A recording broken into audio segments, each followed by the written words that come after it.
વેકેશનમાં નવસારીની sir CJ મદ્રેસા school ખાતે યોજાઈ હતી, જેમાં મોટી સંખ્યામાં વિદ્યાર્થીઓએ ભાગ લીધો હતો।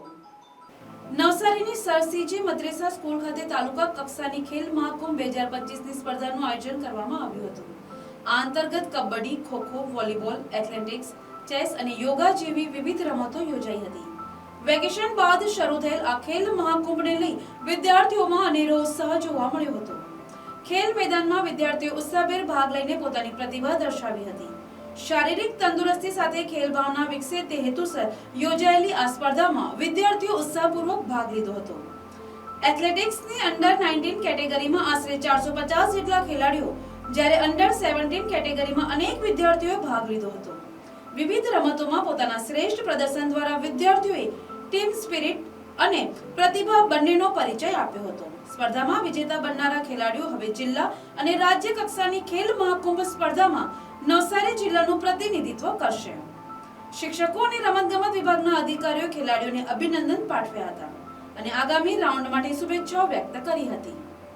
ખેલ મહાકુંભ 2025 તાલુકા કક્ષા સ્પર્ધા, જેમાં તાલુકા કક્ષાની અંદર નવસારી તાલુકાની kabaddi, kho kho, volleyball, athletics, chess, યોગાની જે સ્પર્ધાઓ છે તે હાલમાં સર સીજે પારસી મદ્રેસા સ્કૂલની અંદર આયોજિત થઈ રહી છે। વેકેશનના લાંબા વિરામ બાદ ગઈકાલથી જે સ્પર્ધાઓ શરૂ થઈ એની અંદર વિદ્યાર્થીઓમાં અનેરો ઉત્સાહ દેખાઈ રહ્યો છે, કારણ કે પ્રથમ દિવસની વોલીબોલની ટુર્નામેન્ટની અંદર 70 જેટલી ટીમોએ નવસારી તાલુકામાંથી ભાગ લીધો હતો અને ખૂબ સરસ એની અંદર રમત જામી હતી। લગભગ સવારના શરૂ થયેલી રમત 7 વાગ્યા સુધી ચાલી અને ખૂબ સારા ખેલાડીઓ આગામી સમયની અંદર જિલ્લા કક્ષાએ અને રાજ્ય કક્ષાએ નવસારી જિલ્લાનું પ્રતિનિધિત્વ કરશે। આમ જોઈ શકીએ છીએ કે લાંબા અંતર બાદ જ્યારે રમતો વેકેશન પછીના સમયમાં જ્યારે શરૂ થઈ, ત્યારે આજે યોજાયેલ એથ્લેટિક્સની અંદર પણ અંડર 9-11ની અંદર 450 જેટલા છોકરાઓએ ભાગ લીધો હતો વિવિધ શાળામાંથી, અને અંડર 17 અને અબવ 17 ગર્લ્સની અંદર પણ અનેક વિદ્યાર્થીનીઓએ ભાગ લીધો હતો।